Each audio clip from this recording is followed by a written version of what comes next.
नरगिस के हवाले से देने जा रहा हूँ, लेकिन एक बात फिक्रा क्या कि मैं फिर चलता हूँ अपने मेहमान का तारफ़ करवाता हूँ। काश कि मैं आपको भी दिखा सकता नाजरीन, जब मैंने सेकंड एपिसोड का इख्तिताम किया है और उस वक़्त मेरे साथ तर्जुमान गज़ा जलाल महमूद साहब थे। यकीन करें, जब मैंने ब्रेक ली है उसके बाद वो शख्स धाड़े मारकर रोता रहा है। वो सिर्फ आखिरी फिक्रा उसने मुझे ये कहा है कि खुदारा अगर पाकिस्तान में कुछ कर सकते हो तो कफन का बंदोबस्त कर दो, जानवर वहाँ लाशें खा रहे हैं। लेकिन मैं आपको तारफ़ करवाता हूँ, मेरे साथ underworld crime expert, senior most journalist और जिनका नाम है नईम मुस्तफ़ा साहब। और मुझे ये एजाज़ हासिल है कि नईम मुस्तफ़ा साहब जब मैं जर्नलिज्म में आया था तब ये चीफ रिपोर्टर थे और मैं इनका रिपोर्टर रहा हूँ। और मैं बहुत प्राउड फील कर रहा हूँ आज कि मैं नईम मुस्तफ़ा साहब के साथ एक प्रोग्राम में शरीक हूँ। बिस्मिल्लाह नईम साहब, अस्सलाम वालेकुम। वालेकुम सलाम। कैसे हैं बहुत साहब? जी फाइन, अल्लाह का एहसान। नईम साहब, आपके बारे में अंडरवर्ल्ड क्राइम एक्सपर्ट की बड़ी धूमें मची हुई हैं। वैसे मैं भी आपको जानता हूँ, खबरें आपसे सीधी करवाता रहा हूँ, कौन नहीं आपको जानता। लेकिन आज जिस मकसद के लिए मैंने आपसे रिक्वेस्ट की थी वो है फिल्म स्टार नरगिस। नरगिस की फुटेज सोशल मीडिया पे चल रही है, टीवी पे चल रही है, तो मैं पई हुई हैं, मार मार लवो लुआन कर दिया। यार असल कहानी क्या है, हुआ क्या है, क्यों मारा है नरगिस को, कुछ बताना पसंद करेंगे? बट साहब, इससे पहले कि मैं इसको डिटेल में जाऊँ ना, इसकी एक बात आपने जहन में रखनी है कि जो शोबिस से मुताल्लिका फ़नकार आए और फ़नकार होते हैं ना, उनकी ज़िंदगी में इस तर्ज के नशेब व फराज आते रहते हैं। ये कोई नई बात नहीं है। माजिद बशीर बतौर सब इंस्पेक्टर उसने शादी की थी नरगिस से। नरगिस को भी इस बात का इल्म था कि वो पुलिस वाला है। माजिद बशीर ये जानता था कि नरगिस रक्कासा है। फिर बीच में एपिसोड आ गया आबिद बॉक्सर वाला, उसका भी पता लग गया। जो नरगिस के साबिक शौहर थे जुबैर शाह,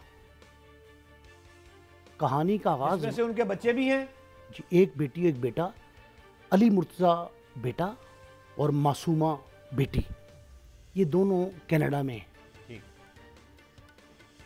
जुबैर शाह से इख्तलाफ हुआ नरगिस का, वो उसे जान छुड़वाना चाहती थी। और जान छुड़वाने के लिए जब भी शोबिस की किसी खातून के जहन में ये बात बैठती है कि मैंने अपने शौहर से अलहदगी लेनी है, तो वो कोई तब प्रोटेक्टेड फील करती है जब वो किसी बाअसर शख्सियत के पास तगड़ा पहलवान है। तगड़ा पहलवान। उसने माजिद बशीर को तगड़ा पहलवान समझा और माजिद बशीर कि जो दो तीन बातें उसको पता थी, दो तीन नहीं इल्म थी। पहली बात उसके इल्म में ये थी कि ये ऑलरेडी शादीशुदा है, 4 बेटियां इसकी। माजिद बशीर की? माजिद बशीर, ठीक है शादी। उसने जुबैर शाह से तलाक के बाद, अलहदगी इख्तियार करने के बाद, माजिद बशीर से जो ब्याह रचाया जुबैर शाह से, उसकी जो है ना, जुबैर शाह से तो उसका मामला ख़त्म हो गया। लेकिन इसके साथ जो है ये मामला चलता रहा कि जी ये शादी के बाद क्या सिलसिला होगा। लेकिन जब उसको ये पता लगता है कि माजिद बशीर जो है वो लाहौर में, वजह बता रहा हूँ कि आपने पूरा सीन पूछा है, कि माजिद बशीर के बारे में उसको ये इल्म होता है कि माजिद बशीर का ताल्लुक़ एक कुमारबाजी के बुक के, क्रिकेट की जो बुक है उसके एक नेटवर्क के साथ है। तो आप कहीं ये तो नहीं कहना चाह रहे कि बुक में वो पैसे हार गया और उसने पैसे डिमांड किए? नहीं नहीं, और इस बात में झगड़ा हो गया? नहीं, क्या कहना चाह रहे? सिर्फ सुन ले, पूरी बात सुन ले। माजिद बशीर का भाई जो हाशिर बशीर है, उसका ताल्लुक बुखातिर तक इंटरनेशनल बुकीज के साथ था। इंटरनेशनल बुकीज के साथ जब उसका ख़ानदान जो है, 2018 में शादी हुई थी इसकी, ये बात ज़हन में रखनी है आपने। 2018 में शादी हुई तो नरगिस को ये पता लग गया कि इसके ताल्लुकात जो हैं उस नेटवर्क से हैं। तो नरगिस के उसी दिन इख्तलाफ शुरू हो गया था, जिस दिन उसके इल्म में ये आया, जो बात उससे पोशीदा थी, शादी की बात उस पर वागुजार हो चुकी थी कि जी हाँ ये शादीशुदा है और 4 बेटियाँ इसकी। लेकिन ये बात उसके लिए नई थी कि वो किसी तरह भी बुक वाले शख्स से, जुए के किसी शख्स से ये बात कर ले। अब माजिद बशीर साहब के बारे में ये पता लगता है उसको 2019-20 में कि माजिद साहब मार्केट में डिफ़ॉल्टर हो चुके हैं। पूरी बात कड़ियाँ मिलाएंगे तब समझ आएगी। सिर्फ ये कह देने से कि लेन देन का तनाज़ा था, ये लेन देन का तनाज़ा नहीं है। डिफॉल्टर हो गया जी नहीं, माजिद आपके बकौल सुनो, डिफ़ॉल्टर था ना, उससे जब पहला इख्तलाफ होता है ये कनाडा चली जाती है अपनी बेटी और बेटे के पास जो पुरानी है। ये उससे जाके कहती है अपनी बेटी मासूमा से कि बेटे अपने बाबा से ये कहो, ज़ुबैर शाह से जो इसका साबिक खामंद है, ज़ुबैर शाह से ये कहो, उसको राज़ी करो कि वो मुझसे दोबारा निकाह कर ले। ठीक। ये 2019 की मैं वो बात बता रहा हूँ जो उसी वक्त मेरे इल्म में आई थी। ये अब नहीं मैं बता रहा कि जी अब आप कहें जी मुकदमा दर्ज हो गया, तो मैं सूरत हाल उस वक्त की बता रहा हूँ। ये बात माजिद को भी पता चल गई होगी 100% पता, बाद में पता चलती है, बताता हूँ कैसे पता चलती है। ये जब नरगिस ये कहती है, किल्लत है मेरे हाँ पास। बिल्कुल, नरगिस ये कहती है कि मुझे जो है ना, नहीं है आपका, को 12 मिनट का होगा। ये उसने कहा जी कि नरगिस ने कि जी बाप को राजी कर लो। ज़ुबैर शाह ने इनकार कर दिया। ठीक। उसने कहा जी मैं इससे, वो तैयार नहीं हुआ, तो ये वापस आ जाती है। ये वापस आती है, उस वक्त माजिद 2 करोड़ 35 लाख रुपए का मकरूज था। रिकॉर्ड पे बात बता रहा हूं आपको। ठीक। किसके थे पैसे? सखी सरवर, कैसर सनाउल्ला और खाला बिल्लो के 50 लाख भी डाले। सास, इसकी सास, हाँ वो खाला बिल्लो नरगिस की माँ है ना। 55 लाख रुपया। ओके। 55 लाख रुपया बिल्लो का। ये तीनों के पैसे थे। और उसके बाद क्या होता है कि ये कहते हैं जी कि मेरे आप मामलात जो हैं, यानी ही स्टिल डिफॉल्टर, वो अब नहीं नहीं ये नहीं, ये नहीं, आप सिर्फ आप सुन ले, सुन डिफॉल्टर सुने ना। उन्होंने कहा जी कि जो पहले हमने पैसे दिए थे तेरे उतारे हैं, तो ये हम पैसा मजीद उतारें कहाँ से लाएं? अब तो मैं वो काम भी नहीं कर रही जिससे मुझे इनकम होती थी। तो इसने कहा जी कि तुम ऐसा करो, एक प्लॉट है बरकी रोड पे। शाहजी पैसे नहीं है उसके पास, 9 कनाल की कोठी उसके पास बरकी रोड पे, इकबाल टाउन उसका प्लाजा है, 4 उसके कमर्शियल प्लाजे हैं। आप कहते हैं उसके पास पैसे नहीं। नहीं, इनकम मैं कह रहा हूं इनकम नहीं हो रही। आप बाजरा समझने की कोशिश करें, इनकम नहीं हो रही, मैं तुम्हें कहां से ला के दूं?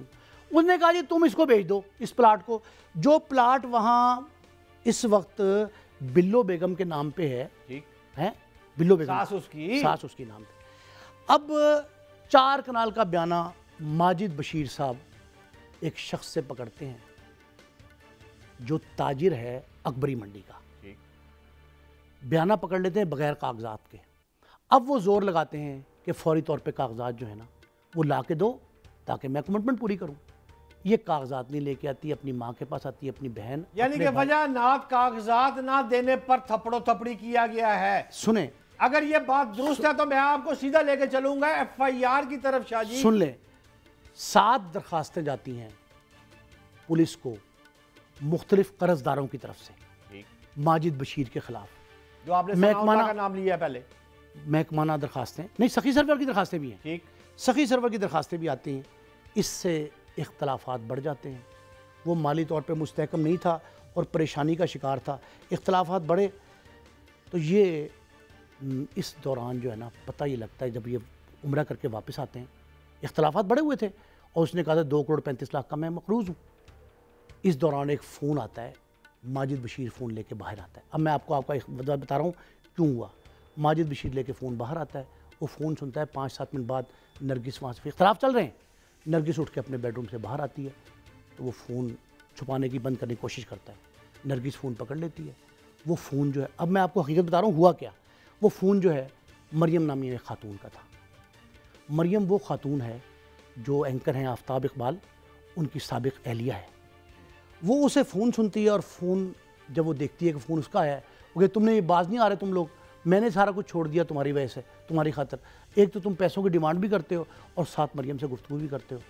वो बात बदलने की बहुत ज़्यादा कोशिश करता है, बहुत ज़्यादा कोशिश करता है। आबदा उस्मानी, उसकी वालदा मरियम की, वो भी शोबिस की, बहुत कम लोगों को ये बात पता होगी, बहुत नामवर खातून है इस फील्ड की। ठीक। वो अदाकारा थी। उसके मरियम उससे भी बात कराती है, मामला चलता है और ये तय कर रहे होते हैं कि मैं शादी करना चाहता हूँ। इस पे नाराज़ होती है, इसी बात पे झगड़ा होता है और वो झगड़ा बकौल नरगिस के मुझे माजिद बशीर कत्ल करने की कोशिश करता है। यानी कि FIR का मतन पढ़ें तो उसमें लिखा हुआ है कि मुलजम माजिद बशीर ने चैम्बर मार लिया और पिस्तौल ऊपर रख के कहा मैं तुम्हें कत्ल कर दूंगा, तो क्या कौन सी दफा बनी फिर? 324 506 मिला के उसने इसीलिए की है। थप्पड़ मारे वो हमारे तो शाहजी एफआईआर में तो मैंने 506 पढ़ी है, लेकिन लगनी 324 चाहिए थी। अगर फायर करते नहीं, अगर फायर इक़दाम कत्ल होता तब अगर फायर हो जाता, ये जो रिजल्ट आएगा ना वो 337 F1 F2 F3 F6 ये बाद में 337 वाली ऐड हो जाएगी, ईजाद होगी दफ़ा। लेकिन फ़िलहाल आप इतना समझें फ़िलहाल कि ये जब फ़ोन से यकीन हो जाता है कि ये मामला है, अब इसके बाद क्या होता है कि जब उसको इख्तलाफ बढ़ता है, मारपीट करता है। शाहजी मेरा लास्ट मिनट है, आप मुझे ये बताएं नरगिस की पूरी स्टोरी का वाइंड अप क्या देख रहे हैं, अब क्या होगा मेरे नाज़रीन को? एक अहम इंफॉर्मेशन की आपके पास बहुत इंफॉर्मेटिव बात बता रहा हूँ अब आपके नाज़रीन के लिए, आपके व्यूअर्स के लिए बड़ी इंफॉर्मेशन। ये फौरी तौर पे फ़ोन करती है अपने बेटे अली मुर्तज़ा को फ़ोन करती कनाडा, और रोती है पीटती है। अली मुर्तज़ा कहता पता नहीं क्या हो गया, क्या मामला बन गया। वो वहाँ पाकिस्तानी सफारत खाने फ़ोन करता है और उसे कहता है जी कि ये मामला हो गया। सफारत खाना पाकिस्तान का कनाडा में, वो यहाँ फ़ोन करता है एसपी को, डीएसपी को, रब्ता करते हैं, वजारत दाखिला से रब्ता होता है, वजारत ख़ारजा से रब्ता होता है। उसके बाद खुरम अपने मामू को फ़ोन करता है, और मामू का नाम है मुर्तज़ा जो है मामू को फ़ोन करता है खुरम इदरीस भट्टी को, और मामू से कहता है कि मामा के साथ ये मामला हो गया। वो यहाँ से 15 पे कॉल करता है, पुलिस वहाँ पहुँच जाती है। पुलिस वहाँ पहुँचती है 15 पे कॉल के बाद, तो बेल देती है, माजिद बशीर बाहर आता है। बाहर आके वो कहता है कि जनाब यहाँ तो कोई ऐसा वाक़या नहीं हुआ। उन्होंने कहा नहीं जनाब, ये तो हमें कॉल आई है। उसने कहा जनाब किसी ने गलत कॉल कर दी है। वो वापस सब इंस्पेक्टर आता है थाने का, डिफेंस सी का, वो वापस चला जाता है। वो वापस जाता है, वो अपनी मामा को फ़ोन करता है दोबारा मुर्तज़ा, और कहता है कि क्या हुआ मामा। उसने कहा कोई नहीं आया, अभी तो कोई नहीं आया। वो फिर वहाँ फ़ोन करता है सफारत खाने को, सफारत खाना वाले फिर यहाँ डंडा करते हैं और सख्ती करते हैं। सख्ती के बाद क्या होता है कि फिर पुलिस की गाड़ियाँ भागती आती हैं, एसपी डीएसपी सारे लोग आते हैं, और फिर वो ये कहते हैं, पहले तो फेक कॉल कह दिया ना, फिर वो कहते हैं हाँ जी ये वाक़या हुआ था। फिर नरगिस का बयान होता है, नरगिस अपने घर जाती है, माँ और नरगिस राजी नहीं होती। 1 घंटे तक इसकी वालदा यानी सास माजिद की और बहन और भाई ये सारे कोशिश करते हैं कि इसको राज़ी कर ले एफआईआर पे। वो कहती है कि मैं राज़ी नहीं होना चाहती, मैं नहीं करूँगी एफआईआर। बेटे से और बेटी से बात कराते हैं, वो कहती मामा अब बात ख़त्म हो चुकी है, अब आपको हर कानूनी एक्शन करना चाहिए। तब वो एफआईआर की तहरीर देती है। कह रहे हैं किबला मोहतरम इंतहाई मुस्तफा साहब कि फिर एफआईआर हो गई,